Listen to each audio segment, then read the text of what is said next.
প্রিয় দর্শক, আমরা সরাসরি চলে আসছি মান্নার সেই পাগল ভক্তের কাছে। তার কাছ থেকে আমরা বিশেষ আর একটি সাক্ষাৎকার নিচ্ছি, যেটি আমরা তুলে ধরবো।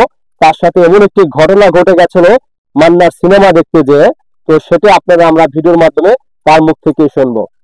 আশরাফ ভাই, কেমন আছেন আপনি?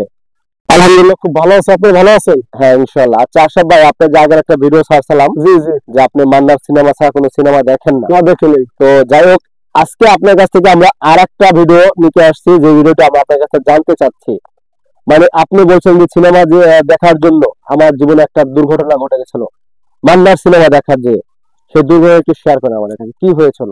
আসলে ঘটনা হয়েছে, বর্তমানে যে পরিস্থিতিটা দেখা যায় বাংলাদেশে প্রতিটা জেলায় জেলায় থানায় থানায় আপনার যে সিনেমা হল চলতেছে না। একটা কারণ, আগে যে একটা জমজমাট ছিল, মান্না ভাই যে একটা, মানে আগে আপনি বলতে চাচ্ছেন যে আগে যেরকম সিনেমা ছিল এখন সেই সিনেমা হয় না। এখন মনে করেন সিনেমা অনেকে দেখাই না। কারণ আগে যে মান্না ভাই ছিল, মান্না ভাই নায়ক ছিল, সুপারস্টার। মান্না ভাই ভক্ত আছে, আমিও আছি, আমি একজন পাগল ভক্ত।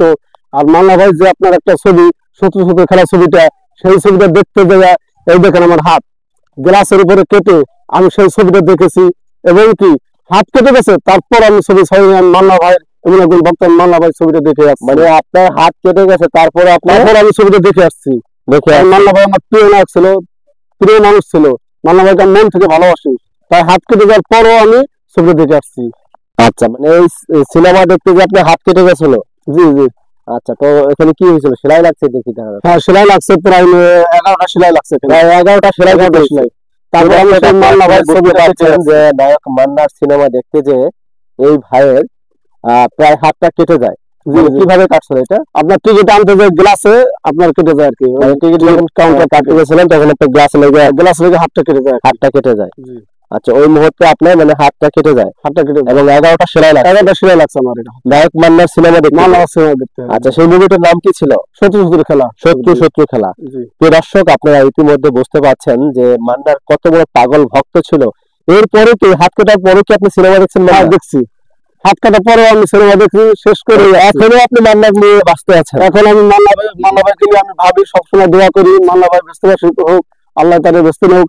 আমি সবসময় দর্শক, আপনারা শুনে বুঝতে পারছেন যে একজন মানুষ একটা নায়কের এত বড় পাগল ভক্ত হলে যা হয়, আপনাদেরকে সেটাই আমরা আজকের ভিডিওর মাধ্যমে বোঝানোর চেষ্টা করছি যে নায়ক মান্নাকে তিনি ভালোবেসে তার হাত কেটে গেছিল এবং 11টা সেলাই লেগেছিল সিনেমার টিকিট কাটতে যে। তারপরও তিনি নায়ক মান্নাকে সেই তার হৃদয়ে ধরে রেখেছেন এবং তিনি চাচ্ছেন যে মান্নার ছবি যদি আবার সিনেমা হলে চলে আবারও কি দেখবেন? হ্যাঁ, অবশ্যই আবারও দেখবো। আচ্ছা, তো দর্শক, যারা মান্নার সিনেমা দেখেন এবং মান্নাকে, যদি আপনি মান্নার কোনো ছবি দেখে আপনার কাছে এই পছন্দের নায়ক হয়ে থাকে, তাহলে কমেন্ট করে অবশ্যই কমেন্ট বক্সে কমেন্ট করে জানাবেন এবং এই ভিডিওটি দয়া করে একটু শেয়ার দিয়ে অর্থাৎ আমাদের সাথে থাকবেন। আর যারা ইউটিউব থেকে দেখবেন, আপনাদের কাছে অনুরোধ থাকবে ভিডিওটিতে এই চ্যানেলটিতে সাবস্ক্রাইব করে আমাদের সাথে থাকুন। আর নতুন নতুন ভিডিও নিয়ে আমরা আপনাদের মাঝে আবার আসবো। কিন্তু দেখুন, মান্নার এই সিনেমা দেখতে যে এই ভাইয়ের সাথে যে ঘটনাটি ঘটে গেল, সেটা খুবই দুঃখজনক। অবশ্যই মান্নাকে অনেক ভালোবাসেন।